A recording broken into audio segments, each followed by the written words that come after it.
హాస్య ఆజోడు యాత్రలో భాగంగా నర్సంపేట నియోజకవర్గంలో మాజీ ఎమ్మెల్యే ఏసీసీ సభ్యులు దొంతి మాధవరెడ్డి తొలి విడతగా పాదయాత్ర కార్యక్రమాన్ని దుగ్గొండి మండలంలో ప్రారంభించారు. తొలుతగా కేశవాపురంలోని శ్రీ వెంకటేశ్వర స్వామి ఆలయంలో వేద పండితుల సమక్షంలో పూజలు నిర్వహించి అనంతరం కేశవాపురం, లక్ష్మీపురం, బందంపల్లి 3 గ్రామాల్లో ప్రధాన వీధుల గుండా పాదయాత్ర చేశారు.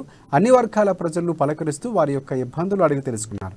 తెలంగాణ సాధించాక రాష్ట్రంలో టీఆర్ఎస్, కేంద్రంలో బీజేపీ ప్రభుత్వాలు చేసిన ప్రజల హక్కులు కాలరాస్తున్నాయని మండిపడ్డారు. కేంద్ర రాష్ట్ర ప్రభుత్వాల వైఫల్యాలు ఎక్కడికక్కడ ఎండగట్టేందుకే పాదయాత్ర చేపట్టినట్లు చెప్పారు. చేసిన సందర్భంగా స్వాగతించిన పెద్దలందరికీ, సోదరులందరికీ నమస్కారం తెలియజేస్తా ఉన్నాను.